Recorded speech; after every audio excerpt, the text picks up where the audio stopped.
ছাত্ৰ-ছাত্ৰীসকল, আজি আমি দশম শ্ৰেণীৰ সাধাৰণ গণিতৰ সমান্তৰাল প্ৰগতি অধ্যায়ৰ দুটামান MCQ মাল্টিপল চইচ কুৱেশ্যনছ কৰিবলৈ লৈছো। তোমালোকে যদি আমাৰ চেনেল প্ৰিজাম ক্লাছেছ পাঠশালা সাবস্ক্ৰাইব কৰা নাই, সাবস্ক্ৰাইব কৰিবা। ভাল লাগিলে ভিডিঅ'টো শ্বেয়াৰ কৰিব পাৰা আৰু তোমালোকৰ মতামত কমেন্টৰ সহায়ত জনাব পাৰা। আমি কুৱেশ্যন চাওঁ। প্ৰথম n সংখ্যক অযুগ্ম সংখ্যাৰ যোগফল এইকেইটা দিয়া আছে। 2n square, 2n plus 1, 2n minus 1 আৰু n স্কয়াৰ দিয়া আছে। গতিকে এনেকুৱা ধৰণৰ কুৱেশ্যন বিলাক আমি মনত ৰাখিব লাগিব। আমি যদিও এইটো কৰি উলিয়াব পাৰো, কিন্তু আমি এইটো মনত ৰাখিব লাগিব। এইটো হ'ব n স্কয়াৰ এনসাৰটো কি হ'ব? n square. এনেকুৱা যিবিলাক ফৰ্মুলা বিলাক তোমালোকে মনত ৰাখিব লাগিব। এতিয়া আমি যদি চাওঁ n সংখ্যক, এটা পৰীক্ষাত তোমালোকে কৰি চোৱাৰ কথা নাহে, ডাইৰেক্টলি লিখিব লাগিব, মানে অপচন D2। গতিকে আমি এইটো যদি কৰি চাওঁ, প্ৰথম n সংখ্যক মানে 1 3 5 7 আমি যদি চাওঁ, এইটো n সংখ্যক মানে চাৰিটা সংখ্যাৰ যোগফল আমি যদি চাওঁ কি হ'ব? 4 5 9, 9 7 16 এইটো মানে কি 4 স্কয়াৰ। তাৰপিছত আমি যদি চাওঁ 1 plus 3 দুটা 2 স্কয়াৰ। গতিকে n স্কয়াৰ হ'ব প্ৰথম n সংখ্যক অযুগ্ম স্বাভাৱিক সংখ্যাৰ যোগফল। এতিয়া আৰু এটা কুৱেশ্যন চাবা, এইটো নিশ্চয় বুজি পাইছা, এইটো মনত ৰাখিবা আৰু কেনেকে হয় এইটো আমি উলিয়াব পাৰো। সেইটো উলিয়াব লাগিলে আমি কেনেকে কৰিব লাগিব? 1 plus 3 plus 5 plus 7 plus up to nth time। গতিকে এইটো আমাৰ প্ৰথম পদ কিমান হ'ব? a2 1 হ'ব, সাধাৰণ অন্তৰ কি হ'ব? 2 হ'ব। গতিকে ইয়াৰ আমাৰ যোগফল কি হ'ব? Sn n/2 a plus এইটো কি হ'ব? yc plus n minus 1 into b এইটো হ'ব। গতিকে ইয়াৰ পৰা যদি আমি উলিয়াও, এইটো n মানে n to n থাকিব twice a plus twice a মানে 2 into 1 2 plus n minus 1 into d মানে 2। এইটো যদি কৰো আমি, এইটো কি হ'ব? n/2 2 plus twice n minus 2 এইটো 2 cancel যাব, n/2 into twice n 2 cancel হলে n স্কয়াৰ হ'ব। এনেকে আমি উলিয়াব পাৰো, কিন্তু আমি এনেকে উলিয়াৰ প্ৰয়োজন নাই। আমি উলিয়াই দিম কাৰণ এক নম্বৰ আছে, আমি মনত ৰাখিলে হ'ল n স্কয়াৰ হ'ব। এনেকে আমি ক'ব পাৰো। এইটো নিশ্চয় বুজি পাইছা? আমি ফৰ্মুলা গুগলে এনেকে ওলাই যাব। এতিয়া চোৱা, নেক্সট আমি কুৱেশ্যনটো চাইছো। যদি 2i6 x plus 10 3/6 plus 2 সমান্তৰাল প্ৰগতিত থাকে, তেন্তে x ৰ মান হ'ব। একেটা যদি সমান্তৰাল প্ৰগতিত থাকে, x 2i6 x plus 10 আৰু 3/6 plus 2 যদি সমান্তৰাল প্ৰগতিত থাকে, তেতিয়া x ৰ মান উলিয়াব লাগে। এতিয়া সমান্তৰাল প্ৰগতিত থাকিলে আমাৰ কি হ'ব?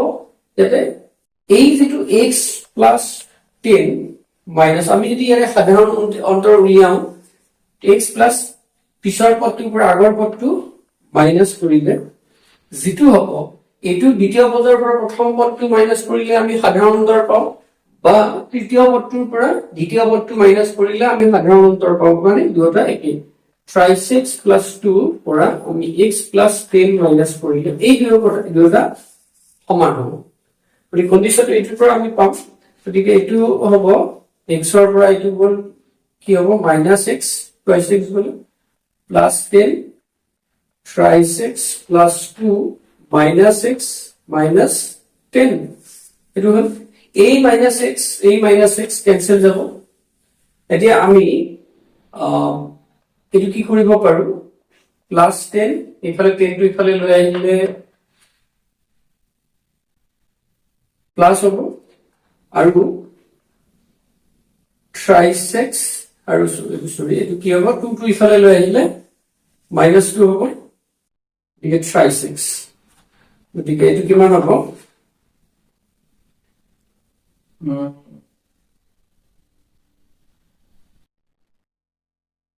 x minus 6 cancel গ'ল এইটো minus x plus 10 আৰু এইটো try 6 plus 2 x minus 10 ax cancel গ'ল গতিকে এইটো কিমান হ'ব 10 এইটো minus 2 আহিল গতিকে এইটো হ'ব minus এইটো plus 18 is equal to try 6 বা আমি দুটাকে লিখিব পাৰো try 6 equal to 18 গতিকে x equal to 18 by 3 মানে 6 এটা নিশ্চয় বুজি পাইছা গতিকে ইয়াতে আমি কোনটো আমাৰ কনসেপ্ট কোনটো আমি ধাৰণা কৰিব লাগিব ইয়াতে ব্যৱহাৰ কৰিম আমি সাধাৰণ অন্তৰ যিটো আছে সমান্তৰ ক্ৰমটিৰ কাৰণ সাধাৰণ অন্তৰটো আমি কেনেকৈ উলিয়াম পিছৰ পদটোৰ পৰা আগৰ পদটো বিয়োগ কৰো পিছৰ পদটোৰ পৰা আগৰ হেইটো কি হয় সমান হ'ব আমি যেনেকৈ উলিয়াম গতিকে x equal to আমাৰ 6 হ'ব এইটো অপচন হ'ব নিশ্চয় বুজি পাইছা এইবাৰ আনটো কোৱেশ্চন চাবা 3 ৰে বিভাজ্য 2 আৰু f ৰ মাজত থকা সকলো অযুগ্ম পূৰ্ণ সংখ্যাৰ যোগফল হ'ব কি হ'ব লাগিব সংখ্যাবিলাক 3 ৰে বিভাজ্য হ'ব লাগিব আৰু 2 আৰু কাৰ মাজত থাকিব লাগিব f ৰ মাজত থাকিব লাগিব গতিকে 3 ৰে বিভাজ্য সংখ্যা 2 আৰু f ৰ মাজত এটা 3 হ'ব 3 ৰ পিছত 6 9 তাৰ পিছত আচ্ছা সকলো অযুগ্ম এইটো 3 আমাৰ 3 ৰে বিভাজ্য হোৱা সংখ্যা 6 টো কিন্তু অযুগ্ম বুলি কৈছে গতিকে আমি 6 টো ল'ব নোৱাৰো ল'ব পাৰিম 9 9 তাৰ পিছত 12 টো 3 ৰে বিভাজ্য হয় কিন্তু অযুগ্ম নহয় গতিকে 12 টো ল'ব নোৱাৰো আমি 15 তাৰ পিছত 18 টো কি অযুগ্ম নহয় 3 ৰে বিভাজ্য হয় কিন্তু অযুগ্ম নহয় গতিকে 18 টো ল'ব নোৱাৰো 21 তাৰ পিছত এনেকে 24 ল'ব নোৱাৰো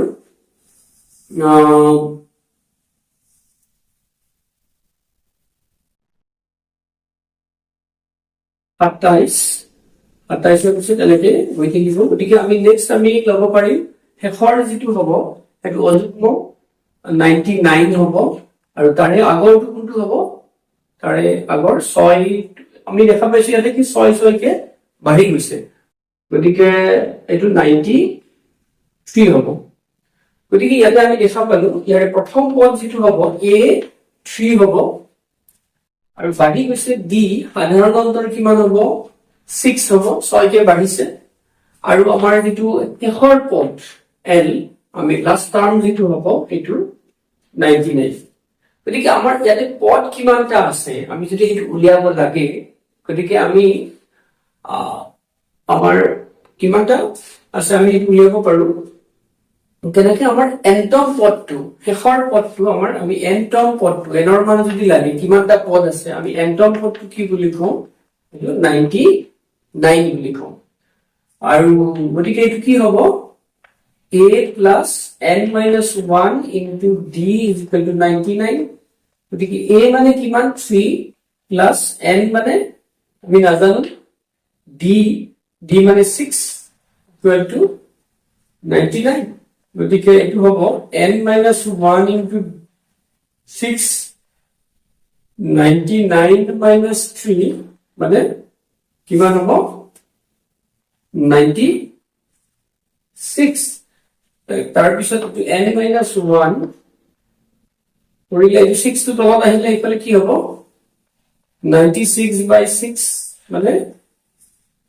16 গতিকে n is equal to 1 to ইফালে আহিলে 16 plus 1 17 গতিকে কিমানটা পদ আছে 17টা পদ আছে ইয়াৰ ভিতৰত এতিয়া আমি ইয়াৰ যোগফল যদি উলিয়াব লাগে ইয়াৰ যোগফল Sn is equal to n by 2 by a plus l আমাৰ লাষ্ট টাৰ্মটো যেহেতু জানো শেষৰ পদটো যেহেতু জানো আমি এইটো লিখিছো গতিকে n মানে আমাৰ কিমান আছে হ'ল 17 by 2 a মানে 3 plus 99 গতিকে 17 by 2 99 মানে into 100 2 মোৰে এইটো 51 হলে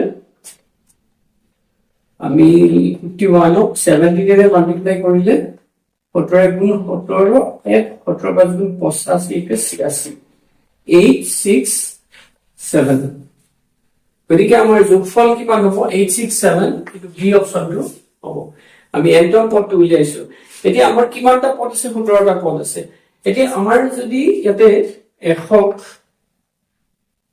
6 ৰে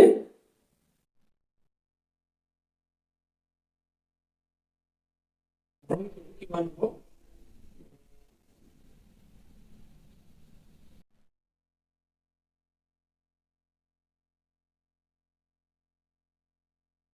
লস হৈ গ'ল 96 16 টাইমছ আৰু আমি 3 টো আৰু হেৰি ধৰিলে কিমান হ'ব আমি এনেকৈ চাব পাৰো কিন্তু এনেকৈ তোমালোকৰ যদি খেলি মেলি হয় আমাৰ 16 প্লাস 16 প্লাস 1 17 17টা এনেকৈ আমি চাব পাৰো ডাইৰেক্টলি কাৰণ 6 কে বাঢ়ি গৈছে কিন্তু আমি ইয়াতে এটা এক আমি প্লাস 1 প্লাস কৰি ল'ব লাগিব এইটো যদি দিগদাৰ হয় এনেকৈ এন্টাৰ এইটো উলিয়াই ল'বা লৈ তাৰপিছত এইটো সামটো উলিয়াব লাগিব যোগফল উলিয়াব লাগিব নিশ্চয় বুজি পাইছে আমি এনেকুৱা ক্ষেত্ৰত কি উলিয়াব লাগিব প্ৰথমতে সিৰিজটো আমি যেটো সমান্তৰাল প্ৰগতিটো এই শ্ৰেণীটো লিখি ল'ব লাগিব লিখি তাৰ প্ৰথম পদ সাধাৰণ অন্তৰ লিখি তাৰ পিছত কিমানটা সংখ্যা আছে মানে কিমানটা পদ আছে এই পদৰ সংখ্যাটো n ৰ মানটো উলিয়াই আমি এটো কৰি ল'ব লাগিব আৰু যেহেতু আমাক ইয়াতে আনটা আমি ফৰ্মুলা ব্যৱহাৰ নকৰিলো যেহেতু আমি লাস্ট টাৰ্মটো জানো শেষৰ পদটো জানো গতিকে আমি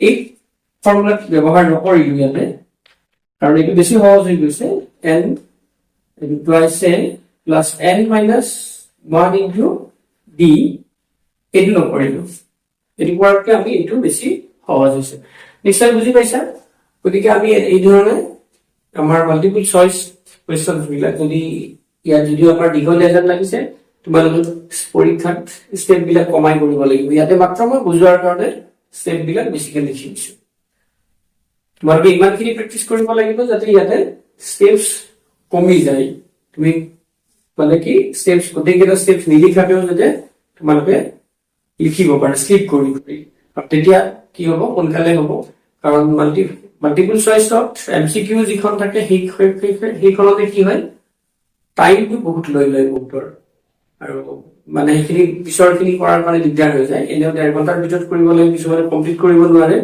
গতিকে সেইখিনি ভালকে মন কৰিবলগীয়া কথা নিশ্চয় এই কথাখিনি বুজি পাইছা তোমালোকৰ কিবা থাকিলে মতামত থাকিলে আমাক কমেন্ট কৰি জনাবা তেতিয়া আমি নেক্সট ভিডিও বিলাক বনোৱাৰ কাৰণে চাপাম আজিলৈ আমি ইমানতে সামৰিছো ধন্যবাদ